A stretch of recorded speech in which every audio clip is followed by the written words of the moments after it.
On the JoyNews channel and all our social media platforms. We're JoyNews on TV. You can tweet at us and also send your comments. Coming up in the next 60 minutes, widespread condemnation greets invasion of studios of our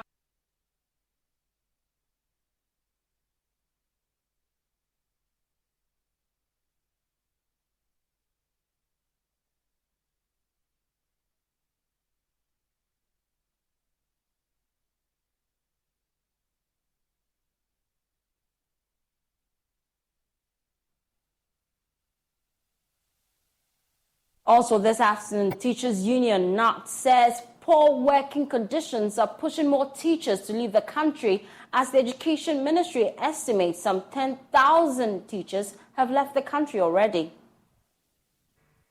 But the condition in which the teacher is working, that is what is demotivating those who are running out of the country. And later in the bulletin, St. Louis Senior High School reigns supreme at the preliminary stage of the National Science and Maths Quiz after outclassing Ola Girls Kenyase and St. Joseph Senior High School in a remarkable run. We have details of all these stories and more here on your JoyNews channel. Do stay.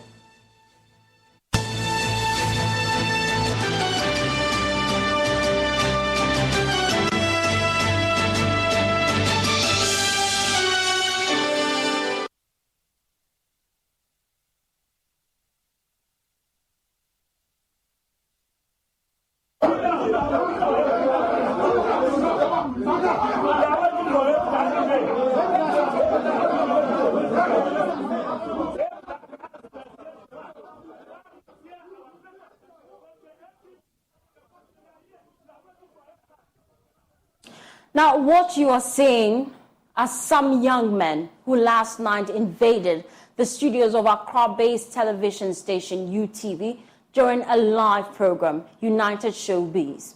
Now, this afternoon, there is widespread condemnation against the act, with many concerned groups describing it as an affront to press freedom.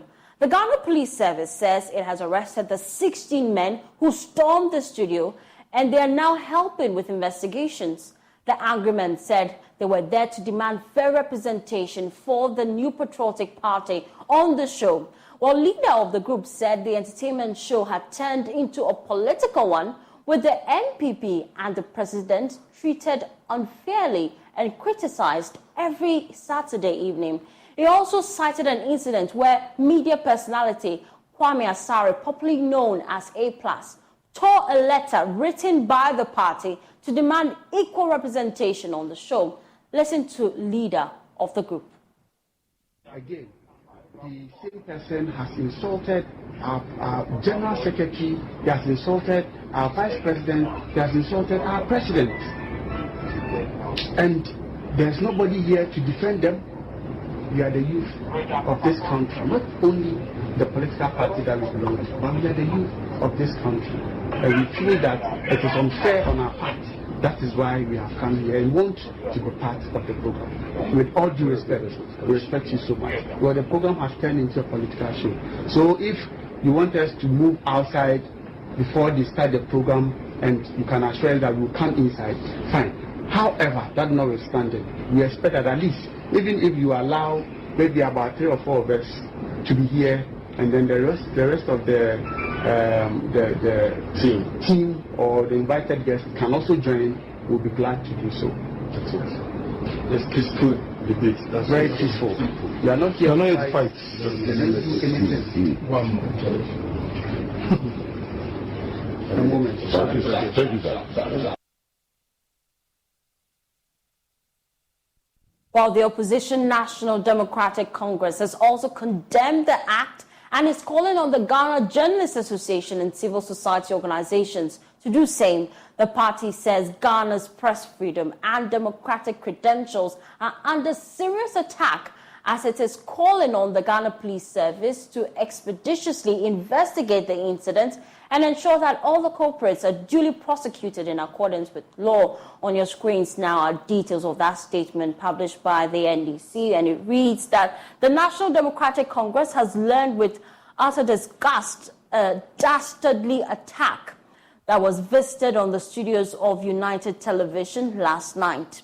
While the station's primetime entertainment show, United Showbiz, was ongoing, a group of uncivilized hooligans, according to them, belonging to the ruling New Patriotic Party, stormed the studios of UTV, disrupted the live program, and proceeded to threaten to assault the host and her guests. In the third paragraph, it says it later emerged that these thugs were led by the Kole Klote youth organizer of the New Patriotic Party, under the orders of Ernest Owusu Bempa, a deputy director of communication, and other leading figures of the ruling party. These are claims we can't verify right now, but the fourth paragraph says the NDC condemns this shameful act in no uncertain terms, as there can be no place for such uncivilized and beastly conduct in a democracy. Let's move on to the last two paragraphs, where the party says that we further call on the Ghana Police Service to expeditiously investigate this incident and ensure that all the culprits are duly prosecuted in accordance with law. And also says the NDC shall be monitoring every development on this important matter and will not accept anything short of justice. That statement is signed by the Sami Jenfi. Yes, that statement is signed by Sami Jenfi. Now, let's get more on this, because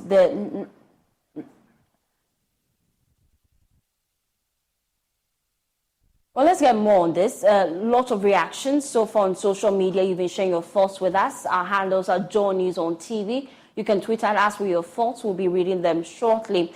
But the National Media Commission says it is concerned about the reported attacks on UTV and is working with the Ghana Police Service to address the situation. While the Commission is concerned about the increasing use of violence as preferred method for addressing grievances against media and journalists. Well, on your screens now, we'll bring you a statement by the Commission and then let you hear their thoughts on it. We're also making contact to get the government to see if we can reach out to the Ministry of Communications and Information as well to get their thoughts on this. Well, we know that government has also condemned the act. The Ministry of Information says it is condemning it, and in no uncertain terms, any unauthorized entry into the media organization in protest at media conference or interference with media work. The Ministry of Information has released a statement on your screens that will be rolling shortly. We'll also be speaking to the National Communications Officer of the NDC shortly as well. But let's read that statement. It's on your screens. It says, the Ministry of Information on Saturday, October 7, 2023, made a report to the Ghana Police Service to intervene an incident at the studios of UTV, a private TV station in Accra.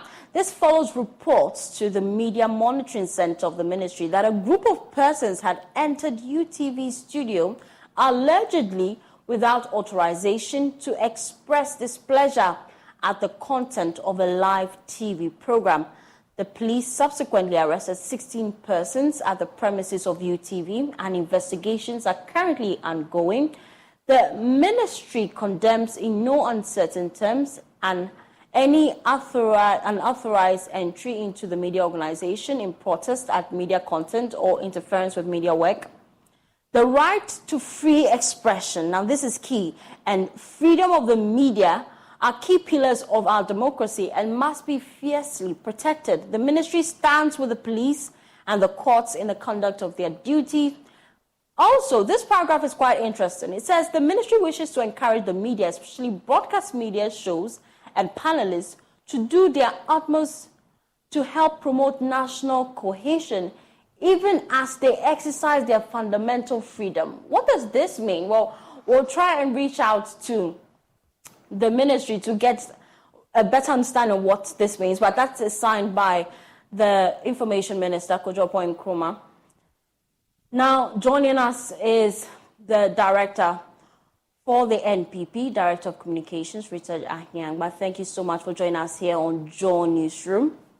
Now, first off, the NDC is alleging that these men were led by the Klotek Kole youth organizer of the New Patriotic Party under the orders of NS Owusu Bempa, a Deputy Director of Communications, and other leading figures of the NPP.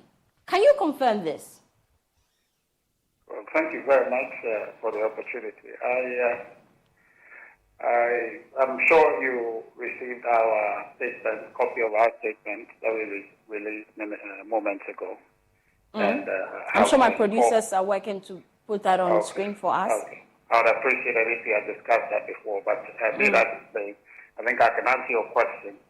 I listened to the NDC statement and I read it, but I think that the NDC should not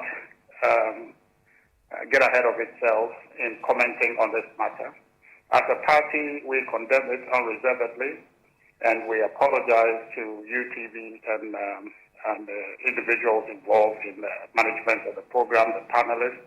We have extended that apology to them. I was there in the night, spoke to them off camera and on camera to offer our apology and to make clear that the New Patriotic Party did not sanction that activity and will not sanction that. And so therefore, our position is to say there are other ways of dealing with issues, and certainly what happened yesterday is not one of them.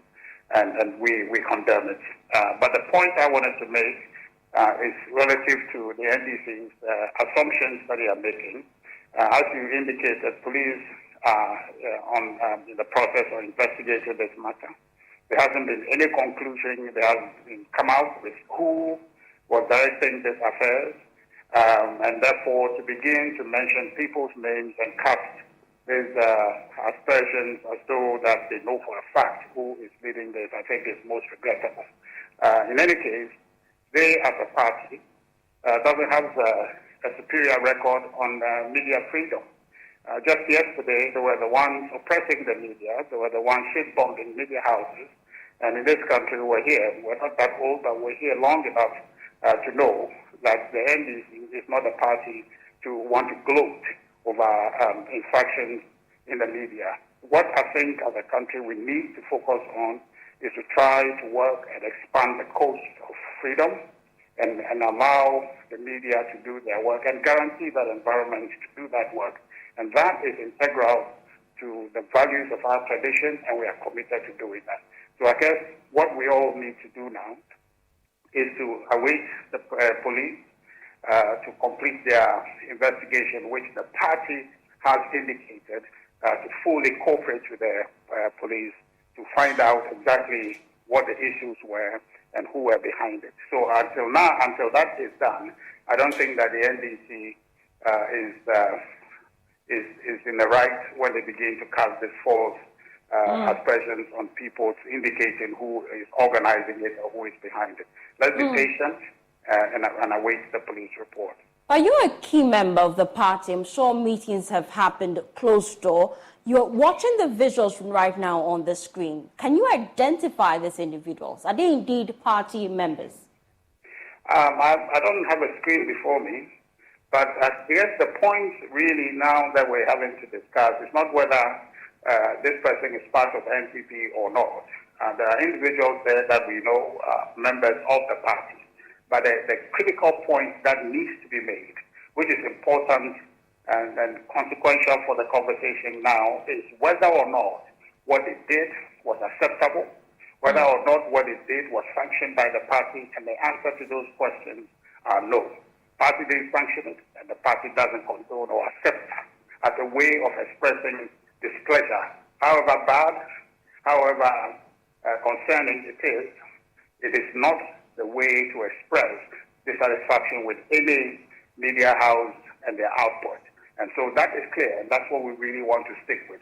The rest of the concerns that you may want to investigate will become necessary once the police report comes out and we know who these individuals are and then we can take it from there. But for now, we want to be clear that the party didn't sanction this act, and we condemn it unreservedly.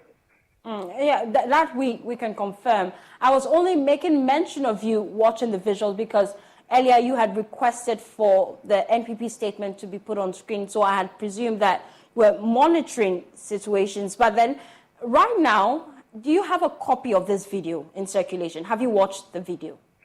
Oh, certainly, yes. And as I indicated to you, I watched the video. In fact, I was there last night. I've seen the individuals who were arrested by the police. And as a party representative, we did assure the police that they have our full cooperation to proceed with their investigations.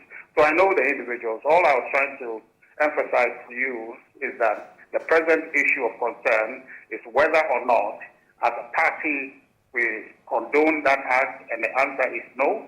And the question also again is whether, as a party, we sanctioned that activity yesterday, and the answer is no. Now, let's look at prosecution. You say you are aiding with investigations. Can you confirm if indeed these individuals were deployed from the Kolik constituency? Well, okay, I guess I've answered that question, but I'll answer it again. Wherever they came from was not the doing of the party. The party didn't ask them. The party didn't send them there. And so where they came from, whether from Polyclote or wherever else, the party had no hand in that. So I cannot answer that question for you. Oh, but I'm not asking if the party had deployed them. I'm asking if you can confirm what constituency they came from. Well, I can't confirm that, and that again is something that the police investigation will identify for us, because I'm sure that will be part of the issues the police will want to understand. The identity, where they come from, will be key in the police investigation. So I think we shouldn't get ahead of ourselves. The issue clearly is that the New Patriotic Party condemns the act because it didn't sanction it, and if it was asked to us to deal with any displeasure in the media, it will be through dialogue, and we would have approached the media house, and not to send people to disrupt a live program. Now, finally, before we let you go, one of the reasons that they gave for invading that show is that they believe that the show was biased towards the NPP. Have you received such reports? Because they claim that they had sent a letter demanding fair representation on the show, and it was torn on air by A+. Have you received that information? Well, certainly, that is public information, as it were. There are concerns expressed about the show, as you heard them say, but the point that needs to be emphasized, that is consequential for this conversation we're having, is that appropriate, the means they chose yesterday, is that the appropriate means to address any concern, no matter what the concern is? And the answer is no. And so...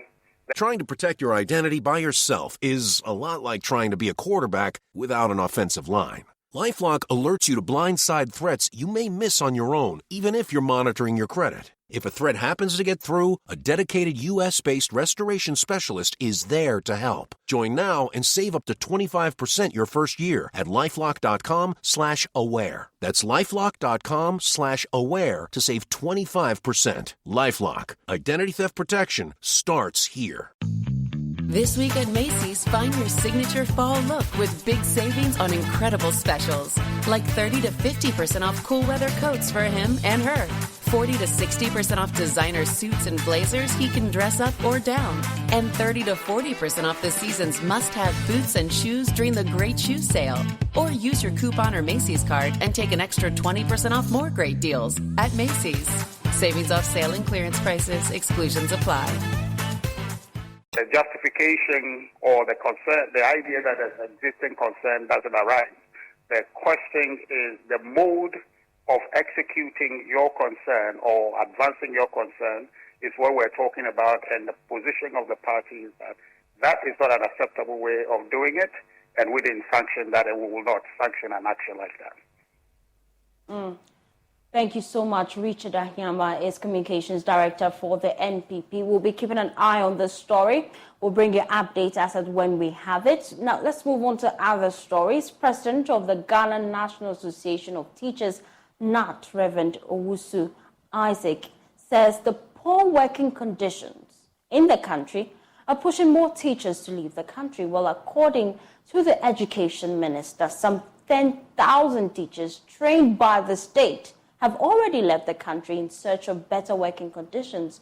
Registrar of the National Teaching Council, Dr. Christian Adai Poku, says the high attrition rate of teachers poses a great threat to the future of the nation's education sector. But speaking on JoyNews, the president of NAT, Reverend Isaac Owusu, said until conditions are improved, more will leave. You see, apart from what the registrar quoted, that 10,000 are successful to go to UK. Samson, there are others who are already in Canada. There are others who are already in South Africa. There are others who are already in China. You see, day in, day out, any teacher in Ghana who gets opportunity is ready to leave. It isn't that the teacher didn't get the requirement to teach in Ghana, but the condition in which the teacher is working. That is what is demotivating those who are running out of the country. So you go to Accra, you see a class about 2-3 teachers in one class. But when you go to the rural areas, schools on islands, a whole basic school which needs about 16 teachers, you only see 3 teachers, including the head teacher, managing class 1 to JS 3. You see, when you look at the outcome of the teachers' work, it is clear that Ghanaian teachers are really doing well. But the income that comes to the teacher is one that is demotivating him or her to go to UK. So that is why we are saying that until we add the better condition of service for the teachers. You see, if the teacher realizes that now I can compete with any other teacher in the world, and of course, those who are receiving the Ghana Teacher Prize, I think some of them even went to African Union and they were able to receive some awards.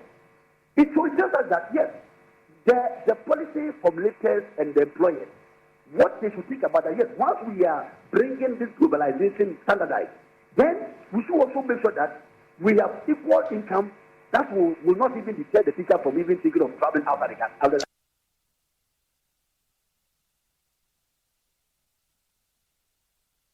Well, Director of Communications with the governing New Patriotic Party, Richard Ahiama, says the development is worrying. Given the chance, people will take a better opportunity if they can have it. So the issue is, how do we make education and teaching attractive? And it's a policy conversation we must have. I think the government has done well so far, but the practical issue that requires all of us to pitch in and just say that there has been a historical problem. People don't want to accept posting to the rural areas. And you ask a very important question. Is it something that we as citizens also must accept responsibility? Because if at the end of the day you've been given teacher trainee allowance, nursing trainee allowance, you have finished school, government has spent on you. In fact, one of the motivation for paying those allowances is that you will accept postings. Exactly. Okay, so right now the teacher association groups and all of that should not be looking to government. They should be looking to their group members and asking, you accepted to take those funding. I think that we should look at it and how is it as a people we can resolve this issue. It takes a whole village now to look at this issue. Let's not apportion blame. And I think the minister was candid and honest in saying that our problem is not necessarily the numbers, it's the acceptance. And I'll tell you, I have seen it. I have seen it firsthand. I have videos. There's this organization I'm associated with, CDS Africa, has an initiative. I think we had a chat with the minister about this. Went to the Upper East, Northern region, Upper East, Northern region, and Northeast. And what audit we did shows that we have a school where there is only 2 teachers to manage from in some cases kindergarten or primary to primary 6, and they are torn between the classes. There's a class we see where the 2, because there's only 1 teacher teaching about 3 different classes, they're all in the same classroom. And other classrooms are abandoned. So the point is a situation where we have to look at ourselves and look at the teacher associations and say, what can we do? What are the interventions that must come? And so perhaps as members of parliament, we can look at specific interventions that we can bring to ensure that we are able to ensure that teachers posted to these rural communities can go. I agree that we have teachers, but then they don't want to accept posting to certain places. And I don't begrudge them, but I'm only saying that when the state has spent on you, you have an obligation to the state to accept the postings that you are given to do that national service that you've been paid to obtain education for. So right. For host of News File on JoyNews, Samson Ladi Ayenini says the high attrition rate is an indictment on the professionals trained with taxpayers' money. There's a great deal of fairness in this particular commentary. And as citizens, we must also embrace that, and so that we don't have these sections of society, hold government to ransom all the time. That your training is being paid for, and immediately you are done. You are not even waiting for a day. You are looking for the next ticket to go and give that service to another country. That's unfair. Yeah.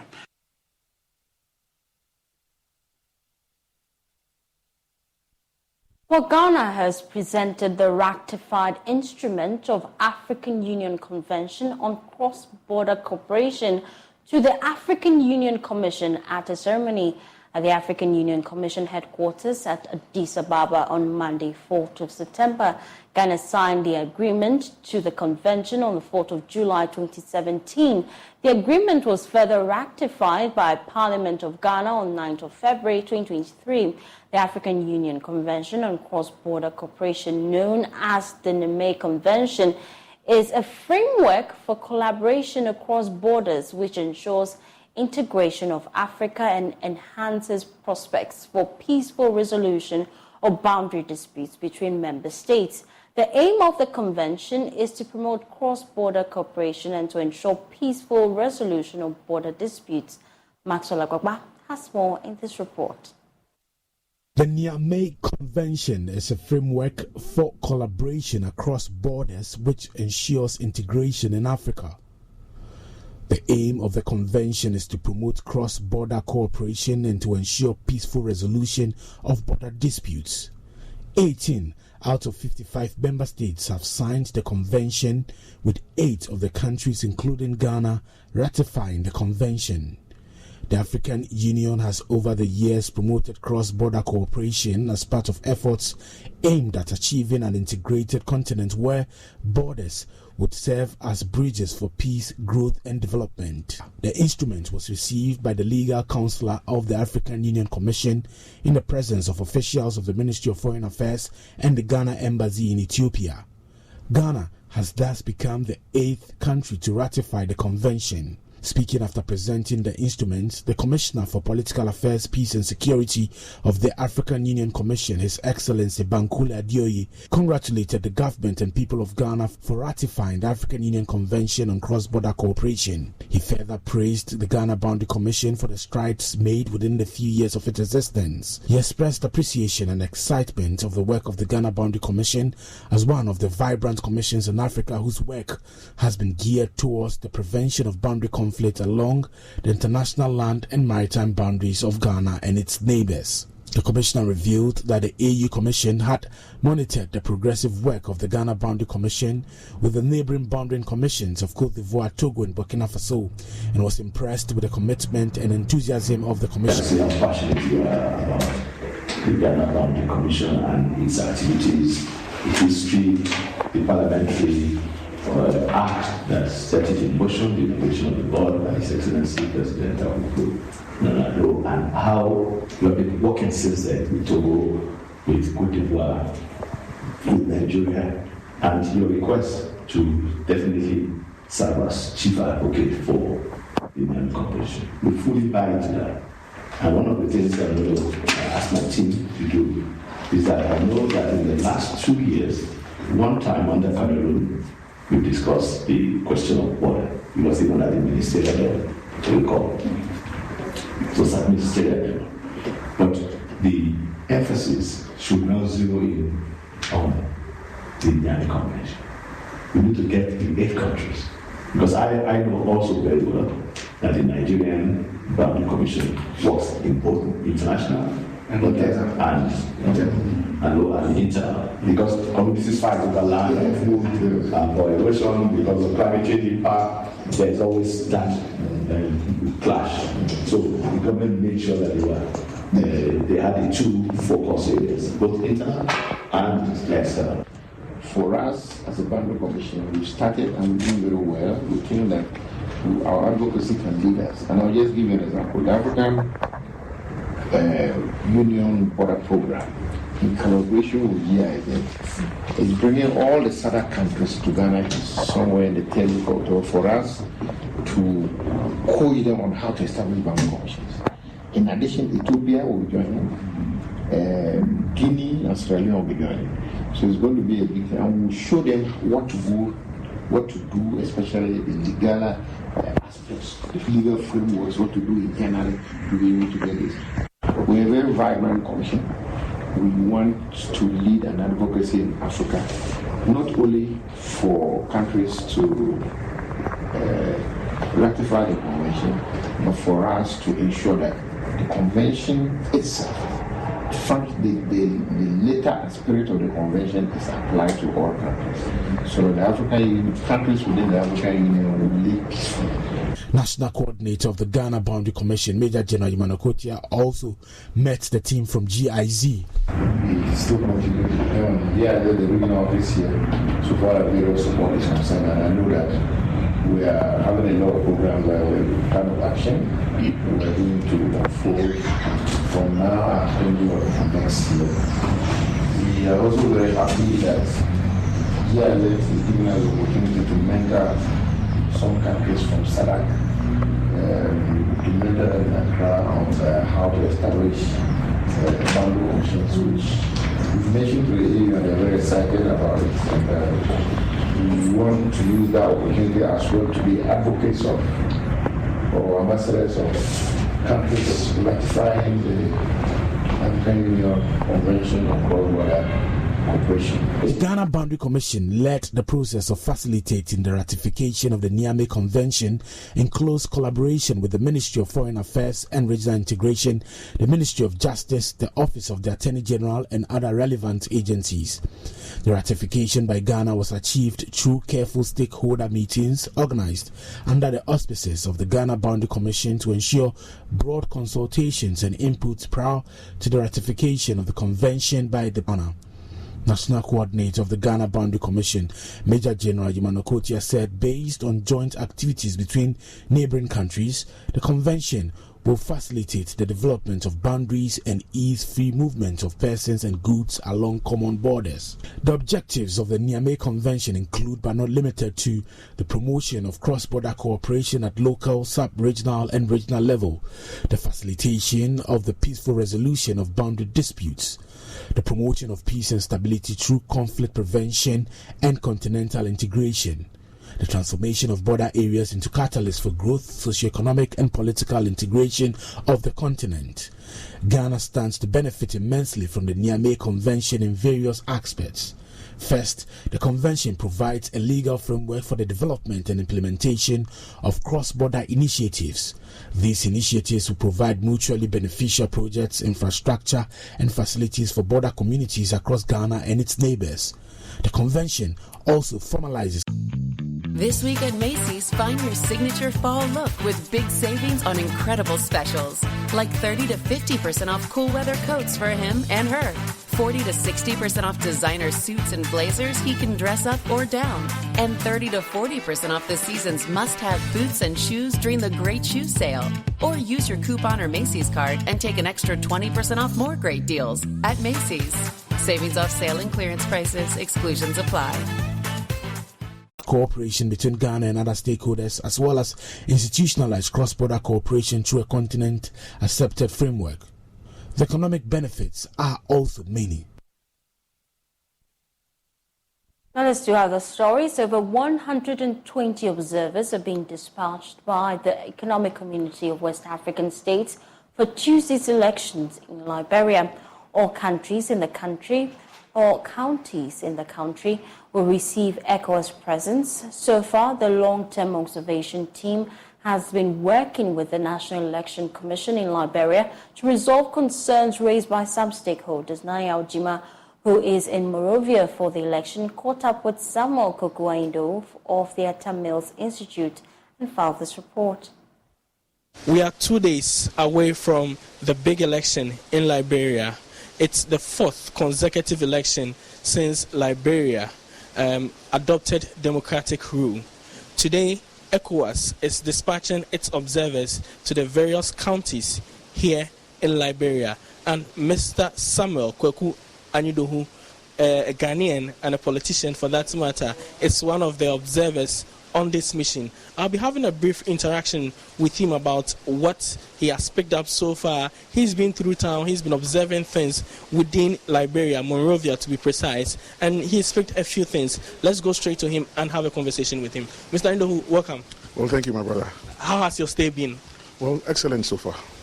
So we are a few days away from the big election. Now, we know that the UP, the Unity Party, is trying to stage a comeback in Liberia.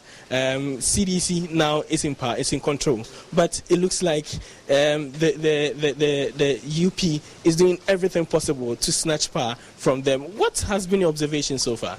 Well, as you are aware, I'm an ECOWAS observer from Ghana, of course under the auspices of the Atta Mills Institute, and so we are just here to observe. So like you said, today is the main deployment day.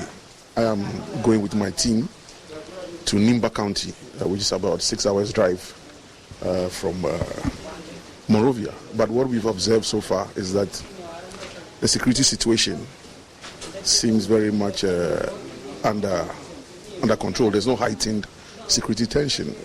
Yesterday, for example, was the main campaign day, last one for the Unity Party. And throughout town, they flowed freely. You hardly saw heavy military police presence. And then, interestingly, I happened to be around the headquarters of the CDC, which is a ruling party. And there was not a single human being in CDC colors intending to stop the UP Unity Party from proceeding.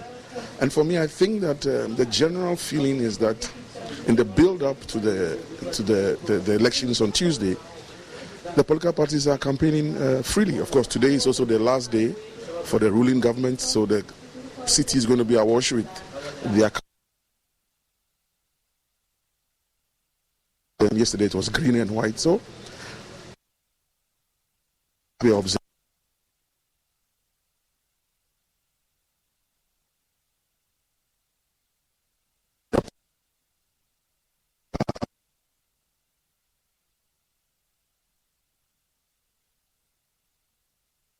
We're taking a quick breather here on JoyNews Room. My name is Faustina Safa. When we come back, we'll take you to Kumasi, where the Love FM Habitat Fair is currently ongoing. Do stay.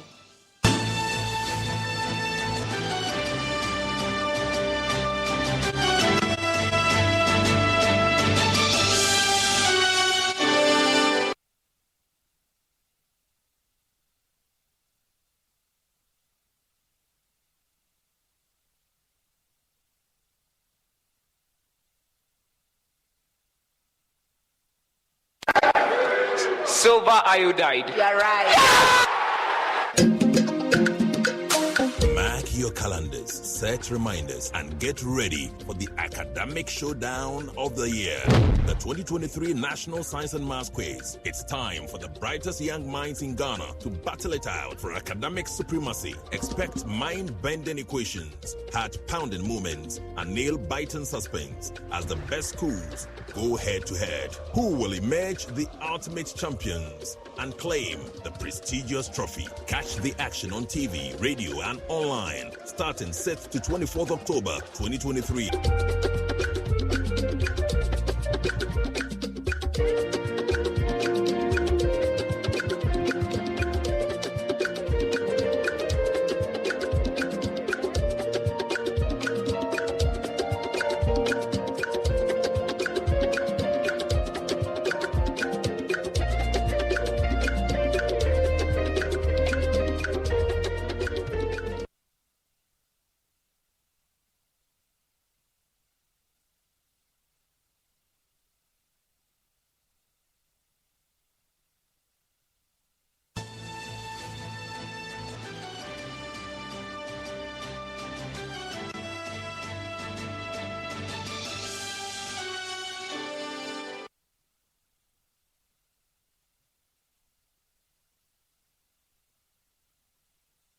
Thanks for staying with us. Now, approximately 1 million Ghanaian youths stand to benefit from a 5-year career life project aimed at addressing the country's growing graduate unemployment crisis.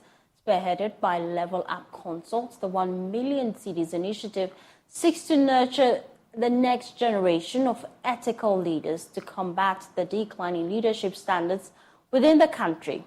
Chairperson of the Institute of Directors Ghana, Angela Carmen Appiah, stressed the pressing need to enhance leadership quality across sectors, especially among the youth.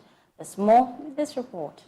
Ghana's socio-economic challenges have been attributed to poor leadership at various levels. Speaking to the press during the joint launch of a 5-year career life project and its accompanying book, Career Path, written by Bernard Kwam, the board chairperson of the Institute of Directors Ghana, Angela Carmen Appiah, underscored the urgency of improving leadership quality across sectors, particularly among the youth. You have people who have significant pedigree.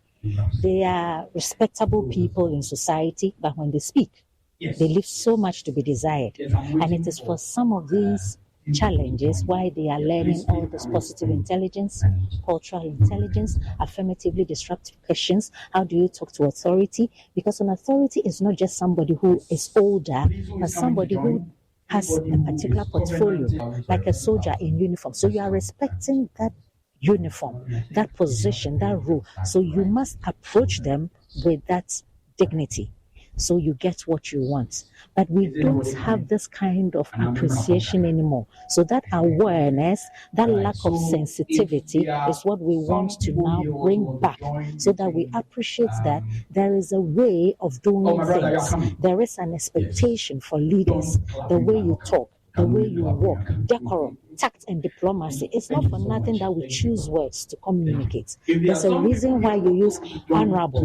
Now you even find people being called honorable, and immediately the person finishes honorable, they insult. Bernard Kwam, the writer and CEO of Level Up Consult, stated that the 5-year-long career plan project will, among other things, equip the next generation of youth with critical skills that will alleviate the burden of unemployment on the government. The Career Life Project is a 5-year personal development for the youth in Ghana. It is Ghana specific. It is geared towards impacting the life of 1 million Ghanaian youth. The focus of it is to engage the minds, the intellectual discourses that is going to bring up what we call practical, meaningful living. Well, on his 60th birthday, Ghana's Vice President, Dr. Mahamudu Bawumia, chose a path of compassion and generosity, leaving a lasting imprint. He celebrated by giving back, shining a light on the needs of the Kumasi Children's Home in the Ashanti region. Dr. Bawumia's heartfelt gift of a bus, 60,000 Ghana cedis and other essential items promise a better future for inmates there. Kofi Asare has more in this report. At the heart of Kumasi, within the Ashanti region, lies the Kumasi Children's Home, a haven for over 80 children who have faced life's harshest realities. The challenges faced by this home came to the forefront when the manager, Mabel Amponsa, expressed their struggle with transporting the children to and fro educational and social programs. We have 86 children comprising 30 girls and the remaining being boys. Out of these 86, we have 28 being children with special needs. For now, we need a bigger bus to carry the children to and fro educational and social programs. Responding to this call for help, Vice President Dr. Mahmoud Baumia extended a helping hand as he celebrates 6 decades of a remarkable life. A generous donation of a coaster bus, 60,000 Ghana cedis and other essential items was made to ease the burden on Kumasi Children's Home.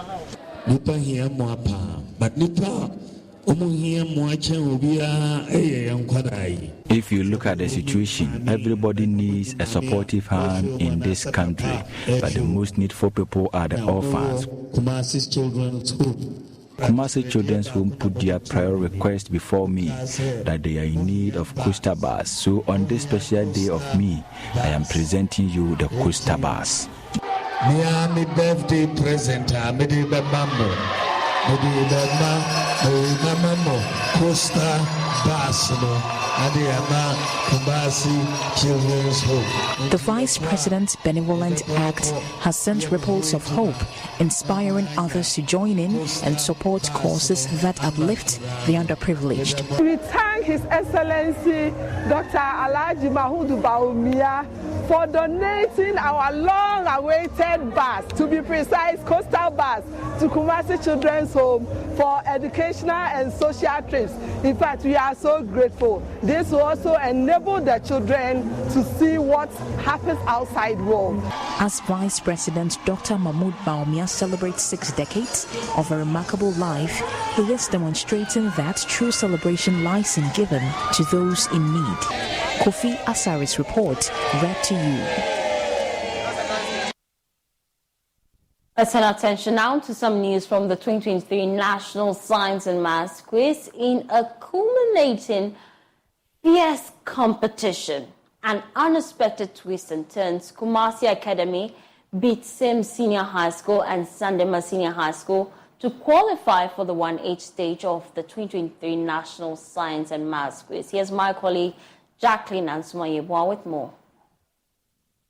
Just won with some cool 50 points. How do you feel? Oh, I am overexcited. Yeah. I believe in them that they can do it. Yeah, we came to that. We are the best school you are. Right. Now, you are not done yet. We are going to 1A stage. What do you have to say about this? Nothing to fear. We have our God of Kumaka here. And we know that you're going to bring the national science and maths quiz. Okay,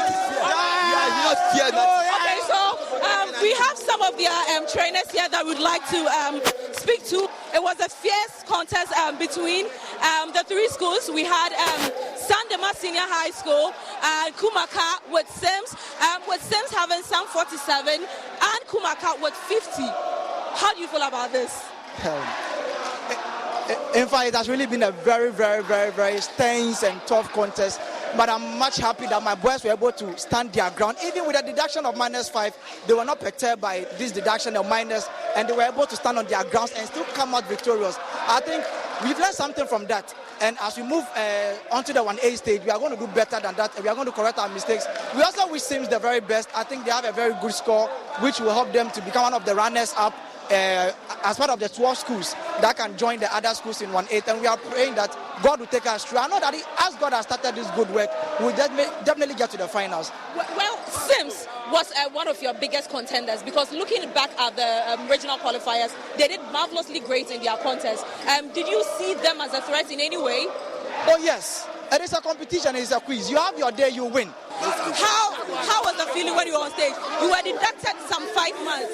How did you feel? Yeah, we were able to control ourselves. We were able to get. Did you feel sad when when you were deducted? Oh yeah, we felt a little bit sad, but we saw that that's not the end of the contest. We were going to the true or false round. The true or false, we could get it wrong, we could get it correct. So we learned tests. Just as you can see, their excitement is way beyond us right now. They've been expressing themselves as to how they feel today. But I have students from same senior high school, and how do you feel right? Well, great stuff there. They stunned their competitors and threw the crowd into a frenzy in a masterful display of wit and speed, motivated by their motto, Primus Inter Pares. The pace setters of St. Louis Senior High School have entered the 1-8 stage of the National Science and Maths Quiz as a top scorer at the preliminary stage so far. There's more in this report by Emmanuel Baikweku. Who sing to noon, we shall be one.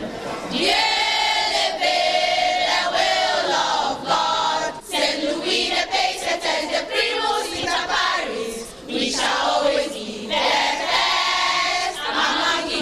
All right, in a masterful display, St. Louis Girls Senior High School have won their contest, and by far they are the top scorers for our preliminary stage. Just as we saw during the qualification, they qualified to the national stage with some 65 points, and today they've won their contest with 52 points. It feels very exhilarating to know that we are the top school at this point in the competition, and it just makes us feel like we can do better in the upcoming stages. Okay, so meaning should we expect a lot more, or this is the least marks you are going to give us during this particular year of the National Science and Maths Quiz? Oh, I wouldn't promise anything, but I know we can do better if we put out our best, and we are going to do better as it goes on. You met a ladies' school, and I heard you girls saying something. What did you say? Are your girls good? No, sorry. So literally you are saying Kenyan Siola girls are not good, or what is... They are not our match. Yeah. So who is your match? No girls' school. There is wrestling girls, there's Yasantua and the others. No, we don't see them. They are just kids. Yeah, they are just kids. They are just kids. Oh, you are also old girls from St. Louis. Which year did you come, please? 2021. And then you? 2021 as well. Okay, so you're also part of the quiz girls. Yes. Seeing your girls, and I wouldn't want you to compare, but do you see any improvements and that they have the ability to actually clinch the title and become the first girls' school to win the NSMQ? Well, the ability, yes, they do have the ability, and we see ourselves in them. So we know that they are definitely going to go farther than we did. Watch out for something so unexpected yet mind-blowing, and don't dare underestimate us. Don't you dare. Even if you end up winning at any stage, it would be the toughest contest you've ever had. So I understand you have a target in this particular contest, a particular school you'd want to beat. I understand it's Presec Legon. In case you meet them, what is going to happen? We'll do our best in case you don't have any message for them. It's up to you. You might be sending some shock waves to them. Oh no, for now we will know that we will do our best if in case we meet them in any contest. We are going to show them. Yeah, we will show them.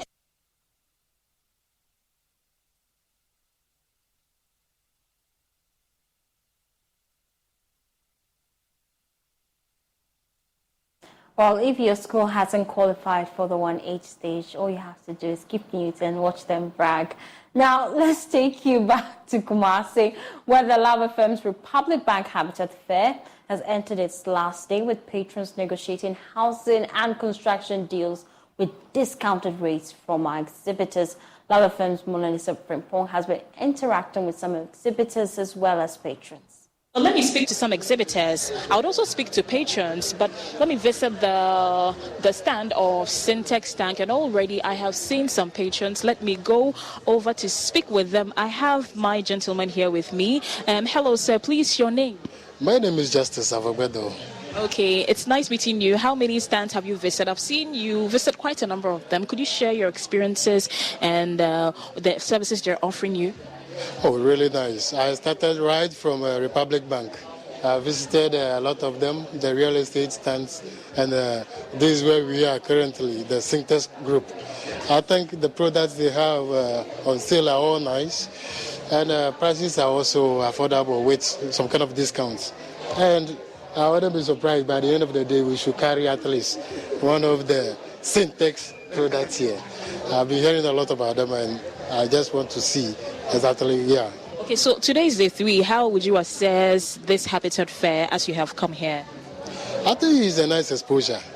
Actually, I heard of you in Accra and Tema, so I decided visiting you when we come to Kumasi. For whatever reason, there's always been a stigma around mental health in our communities. Some people say that talking about your feelings makes you weak. But you know what? It doesn't make you weak. It makes you human. No matter what you're struggling with, you can call or text 988 Lifeline to connect with a trained crisis counselor and get the resources and support you need. No judgment, no stigma, just hope. Text or call 988 Suicide and Crisis Lifeline day or night. 988. Hope has a new number. And lo and behold, we are here. It's a nice experience. Thank you very much. Well, let me go over to speak to my gentleman from Syntex Tank. What do you have for us? Yeah, I'm Jacob Osei. Yeah. We are Syntex Tank. Syntex Tank is designed to store water safely. Their tanks are very strong and they are very durable too. So we have a slogan as in air tough, air strong. Yeah, and it comes with different colors. We have sizes from 100 liters to 25,000 liters, both for local and also industrial purpose to also use. Yeah. Thank you very much. You heard my gentleman from Syntex Tank, and they have been in existence for over 25 years with excellence in service. I moved to Asante Hene's Land Secretariat before I engage Joseph, who will speak with me. Let me also engage some patrons. Good afternoon. Well, please, could you tell me your name and then why you decided to visit this particular stand? I've seen you sat here for quite some time. Speak to. Hello, good afternoon. I'm Husseina. I just came to do some enquiries about why they are here. Sure, thank you very much. And have you visited any of the stands aside this one? Yes, a couple of them. And what are the services they offered you? I know some are offering free discounts, and there are some stands where you go to, they give you a gift for free. No, I just passed through to do some few enquiries. I haven't gotten free BC yet. I'm still working through. Sure, thank you very much. But how would you assess the Habitat Fair? Very insightful. Thank you very much. I go over to speak to Joseph. Yeah, Joseph, give me a few minutes. What is Asante Hene Land Secretariat known for? I know you are into land, but please explain further. My name is Francis.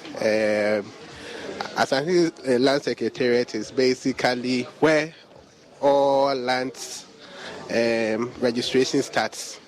All lands registration pertaining to lands at Kumasi traditional area. There's a wrong idea that it starts at Lands Commission, it starts at District Assembly. It's totally wrong.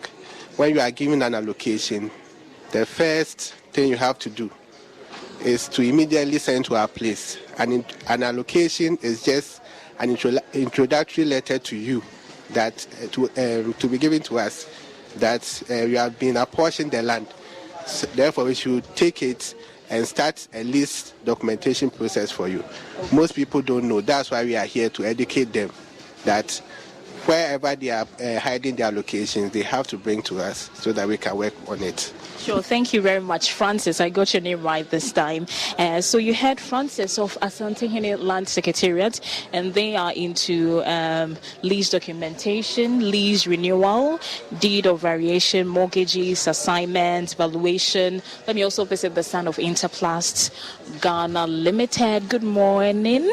What do you do, Interplast? Okay, Interplast is a pipe manufacturing company, but part of our products, we have the Everlast, as you see here. It's a UPVC window.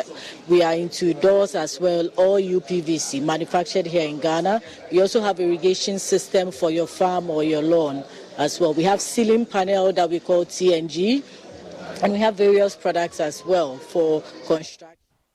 While the fair is ongoing, you could make time to pass by and also purchase a house if you can. It's the right time. It's 2023. Let's make it happen. Just a few more months to the end of the year. My name is Faustina Safa. For more news, please log on to myjoyonline.com. Up next is the law. I'll be monitoring because, of course, there's a lot to learn.